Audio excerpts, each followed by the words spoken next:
अस्सलाम वालेकुम। Quick books online third module chart of accounts. Chart of accounts तो ख़त्म होने का नाम ही नहीं ले रहे। 4 सेशंस हो चुके हैं और अभी भी मुझे लगता है कि हमें 2 सेशंस मज़ीद करने पड़ेंगे इस मॉड्यूल को कंप्लीट करने के लिए।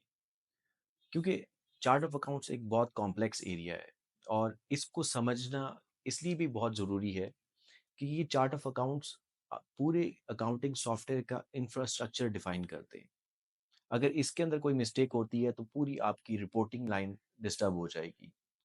तो उस इनकन्वीनियंस से बचने के लिए मैं ये समझता हूँ कि इसको बहुत कॉम्प्रिहेंसिवली इस मॉड्यूल को हमें कंप्लीट करना है।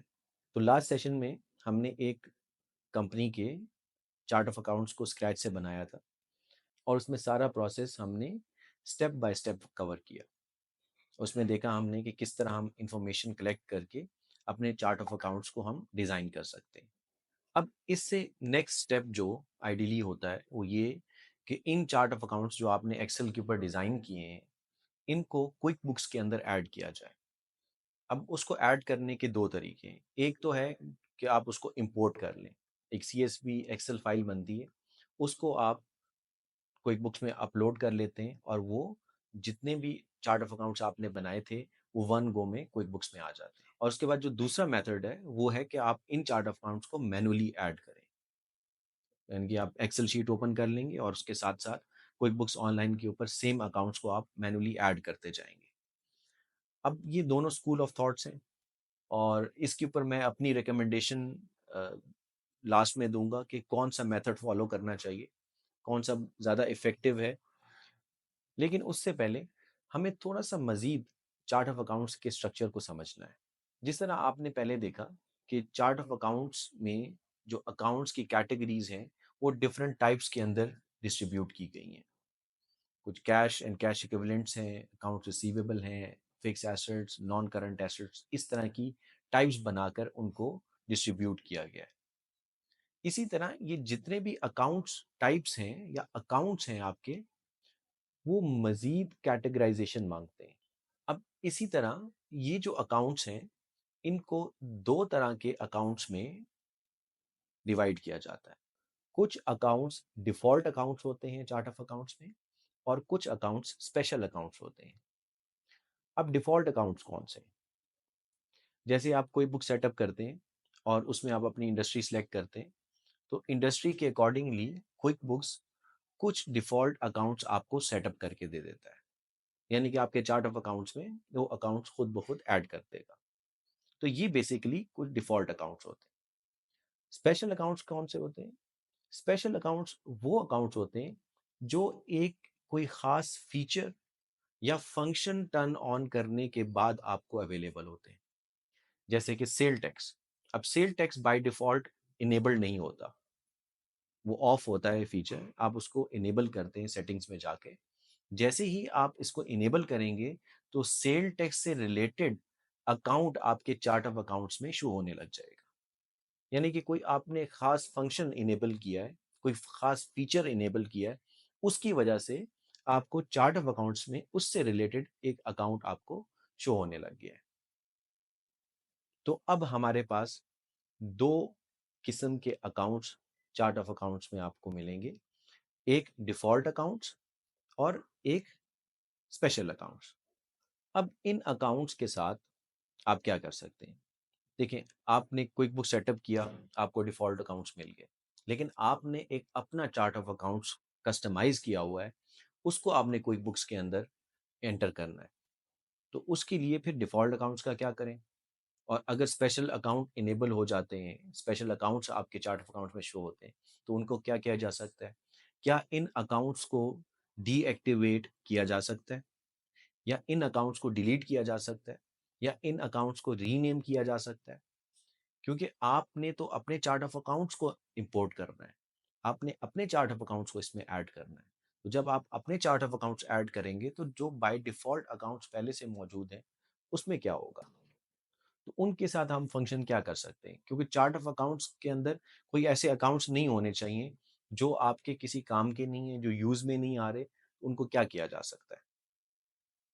सबसे पहले हम पहले सेक्शन पर आते हैं कि वो कौन-कौन से अकाउंट्स हैं जिनको आप क्विक बुक्स में डीएक्टिवेट नहीं कर सकते। Number 1, undeposited funds. ये एक ऐसा अकाउंट होता है कि जब भी आप क्विक बुक्स में कोई अमाउंट डिपॉज़िट करेंगे, तो ये अकाउंट यूज़ होगा पैसे को रिकॉर्ड करने के लिए। यानी कि ये वो अकाउंट है जिसमें आप सबसे पहले पैसे रिसीव करते हैं और उसके बाद आप अपने बैंक में डिपॉज़िट करते हैं या अपने पास कैश ऑन हैंड में ले लेते हैं।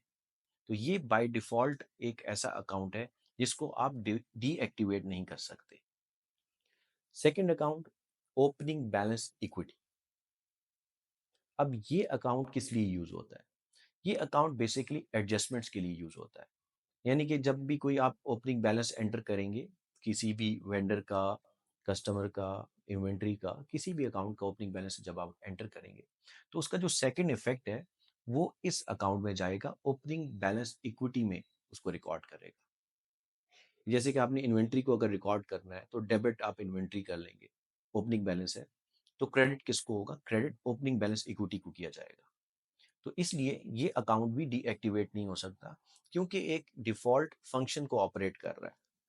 इस अकाउंट का नाम आप एडिट कर सकते हैं, लेकिन इसको आप डीएक्टिवेट नहीं कर सकते और ये अकाउंट बेसिकली इक्विटी का अकाउंट है, वहाँ पर आपके पास रिफ्लेक्ट होगा। नेक्स्ट आपके पास थर्ड अकाउंट, जिसको आप डीएक्टिवेट नहीं कर सकते, वो है रिटेन्ड अर्निंग्स का अकाउंट। अब अगर आपने रिटेन्ड अर्निंग्स को डीएक्टिवेट कर दिया, तो जितनी भी अनडिस्ट्रीब्यूटेड प्रॉफिट एंड लॉसेस हैं, वो कहाँ रिपोर्ट होंगे? तो इसलिए क्विक बुक्स इसको मैंडेटोरी एक ऐसा अकाउंट बना देता है जिसको आप डीएक्टिवेट ना कर सकें, एक डिफ़ॉल्ट अकाउंट बना लेते हैं। तो आपकी जितनी भी रिटेन अर्निंग्स होती हैं, अनडिस्ट्रीब्यूटेड प्रॉफिट्स हों या लॉसेस हों, वो इस अकाउंट में इक्विटी के हेड के अंदर रिपोर्ट हो रही होती है। इसीलिए आप ये अकाउंट डीएक्टिवेट नहीं कर सकते। हाँ, इसको रीनेम आप कर सकते हैं, लेकिन रिकमेंडेड नहीं है क्योंकि एक टेक्निकल टर्म है अकाउंटिंग की, तो रिटेन अर्निंग ही इसको रहने दें, इसको आप डीएक्टिवेट नहीं कर पाएँगे। उसके बाद इन्वेंटरी अकाउंट। इन्वेंटरी का अकाउंट होगा, ये बेसिकली आपकी इन्वेंटरी को रिकॉर्ड करने के लिए अकाउंट यूज़ हो रहा होगा। तो आप इस अकाउंट को भी डीएक्टिवेट नहीं कर सकते, ऑल्दो कि आप इस अकाउंट को रीनेम कर सकते हैं। आप इसको कोई और नाम दे सकते हैं, लेकिन आप इसको डीएक्टिवेट नहीं कर सकते। इसमें एक आपने पॉइंट याद रखना है कि अगर आप इसको रीनेम कर रहे हैं, इसका नाम एडिट कर रहे हैं, तो वो इनिशियल स्टेजेस पर हो जाना चाहिए। कोई भी इन्वेंटरी आइटम क्रिएट करने से पहले अगर आप उसको रीनेम कर लेंगे तो ठीक हो जाएगा। अगर आपने इन्वेंटरी आइटम क्रिएट कर दिया और बाद में इसको रीनेम किया, तो ये इन्वेंटरी का अकाउंट फिर से क्रिएट कर देगा क्विक बुक्स। यानी कि आपने इन्वेंटरी अकाउंट का नाम जो है इन्वेंटरी से स्टॉक कर दिया और ऑलरेडी आपने एक प्रोडक्ट क्रिएट किया हुआ है, जिसको आपने लिंक किया है इन्वेंटरी अकाउंट के साथ, तो क्विक बुक्स क्या करेगा, इन्वेंटरी अकाउंट को दोबारा से रिक्रिएट कर देगा। तो अब आपके पास 2 अकाउंट्स हो जाएँगे, एक स्टॉक्स हो जाएगा और एक इन्वेंटरी अकाउंट हो जाएगा। तो फिर इस तरह डुप्लीकेशन हो सकती है। तो जो रीनेम आपने करना है इनिशियल स्टेज पर करें और उसके बाद आप उसको रीनेम मत करें। इसी तरह same cost of goods sold या कॉस्ट ऑफ सेल्स का अकाउंट होगा आपके पास। तो इन्वेंट्री और कॉस्ट ऑफ गुड्स सोल्ड दोनों का फंक्शन सेम है।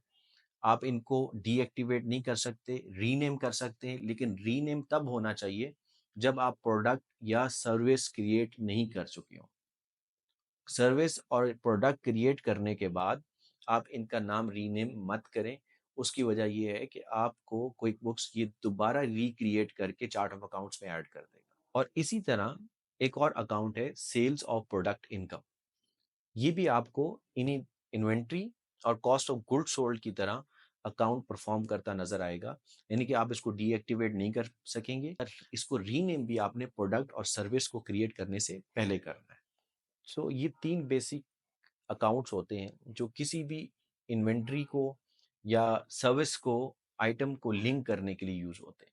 जैसे इन्वेंट्री है, उसका आपने एसेट इन्वेंट्री को रिकॉर्ड करना है, तो आपने एक इन्वेंट्री अकाउंट लिंक करना है, तो ये इन्वेंट्री अकाउंट होगा। अब उसकी कॉस्ट अब आपने रिकॉर्ड करनी है उस इन्वेंट्री की, तो उसका कॉस्ट ऑफ गुड्स सोल्ड का अकाउंट होगा।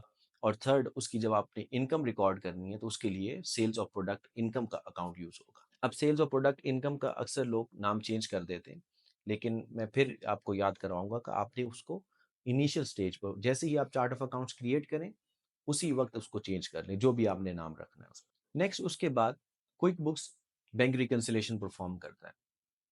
ये क्विक बुक्स का एक बेसिक फंक्शन है कि आप अपने बैंक को रिकनसाइल कर सकते हैं क्विक बुक्स पर ही। तो अब रिकन्सिलेशन में जब डिफरेंस आ जाता है तो उसको किस तरह रिकॉर्ड किया जाता है। जैसे कि बैंक का बैलेंस है 1 लाख रुपया और आपके लेजर में 99,999 रुपीज आ रहा है, यानी कि 1 रुपए का डिफरेंस है। अब उस डिफरेंस को रिकॉर्ड करने के लिए रिकन्सिलेशन डिस्क्रिपेंसी ऐड की जाती है। यानी कि मैं रिकन्सिलेशन रन करूंगा और उसमें 1 रुपए का डिफरेंस आता है। अब जब तक मैं इस डिफरेंस को रिजॉल्व नहीं करता तब तक मैं नेक्स्ट मंथ की रिकन्सिलेशन या नेक्स्ट पीरियड की रिकन्सिलेशन नहीं कर पाऊंगा। तो उसको हैंडल करने के लिए रिकन्सिलेशन डिस्क्रिपेंसी रिकॉर्ड की जाती है और वो ऑटोमेटिकली क्विक बुक्स खुद रिकॉर्ड कर लेता है। तो ये डिस्क्रिपेंसी जो 1 रुपए की है, ये एक अकाउंट के अंदर रिकॉर्ड करता है। तो वो एक अकाउंट में इसको रिकॉर्ड करेगा और उस अकाउंट का नाम है रिकन्सिलेशन डिस्क्रिपेंसी। अब ये अकाउंट भी एक डिफॉल्ट अकाउंट है जिसको आप डीएक्टिवेट नहीं कर सकते। हाँ, रीनेम आप इसको कर सकते हैं लेकिन इसकी कोई ज़रूरत नहीं है। तो रिकन्सिलेशन डिस्क्रिपेंसी का अकाउंट बाय डिफॉल्ट आपको मिलेगा, उसको आप डीएक्टिवेट नहीं कर सकेंगे और इस अकाउंट में जो भी रिकन्सिलेशन की डिस्क्रिपेंसीज हैं वो रिकॉर्ड होगी। Next account unapplied cash payment income.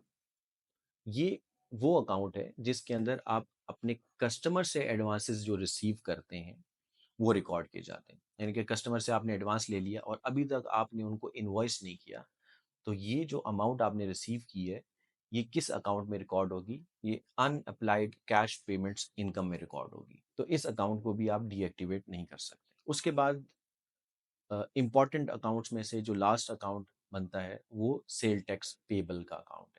तो सेल टैक्स को अगर फीचर आपने इनेबल कर दिया तो उसके लिए सेल टैक्स और जो भी आपने अपनी एजेंसी का नाम जैसे कि sale tax FBR, sale tax PRA, sale tax SRB, payable, इस तरह अकाउंट क्रिएट हो जाएगा। तो इसको भी आप डीएक्टिवेट नहीं कर सकते। अब ये जितने भी अकाउंट्स अभी हमने डिस्कस किए, इनको डीएक्टिवेट ना करने का मकसद ये है कि इनको किसी और अकाउंट या किसी और फंक्शन के लिए यूज ना किया जाए। जैसे कि रिकंसिलिएशन डिस्क्रिपेंसी है तो इसलिए आप इसको डीएक्टिवेट नहीं कर सकते क्योंकि इसके अंदर रिकंसिलिएशन की डिस्क्रिपेंसी रिपोर्ट होनी है। रिटेन अर्निंग्स है तो रिटेन अर्निंग्स का अकाउंट आप इसलिए इनएक्टिव नहीं कर सकते क्योंकि इसके अंदर तमाम रिटेन अर्निंग्स को रिपोर्ट करना है क्विक बुक्स ने और ये ऑटोमेटिक फीचर है, ये खुद ब खुद वो उसके अंदर रिकॉर्ड कर रहा होता है। इसी तरह कुछ और अकाउंट्स हैं जिनको आप एडिट कर सकते हैं लेकिन उनको डीएक्टिवेट या मर्ज नहीं कर सकते, लेकिन उनको आप किसी और तरह भी यूज कर सकते हैं उन ट्रांजेक्शन्स को रिकॉर्ड करने के लिए। लेकिन इसके अंदर आप और ट्रांजेक्शन्स को भी रिकॉर्ड कर सकते हैं इनको एडिट करके। इसमें नंबर 1 है अनकैटेगराइज एक्सपेंसेस का, नंबर 2 है अनकैटेगराइज एसेट्स का और थर्ड है अनकैटेगराइज इनकम का। अब ये नाम से ही आपको क्लियर हो रहा है कि ये अनकैटेगराइज है, यानी कि इनकम, एक्सपेंस और एसेट्स की वो ट्रांजेक्शन्स जो आपने अभी तक कैटेगराइज नहीं की कि किस हेड के अंदर जाएंगी, किस अकाउंट में इनको रिपोर्ट करना है। तो आप टेम्परेरीली आप इन अकाउंट्स में उसको रिकॉर्ड कर सकते हैं और इनका नाम आप चेंज भी कर सकते हैं। कुछ लोग इनको सस्पेंस अकाउंट के नाम से रिकॉर्ड कर लेते हैं, कुछ आप इसी नाम के साथ अनकैटेगराइज के साथ ही अकाउंट क्रिएट रखते हैं। उसके बाद लास्ट में आता है ओनर्स इक्विटी। ओनर्स इक्विटी का अकाउंट भी आप एडिट कर सकते हैं लेकिन इसको आप इनएक्टिव नहीं कर सकते।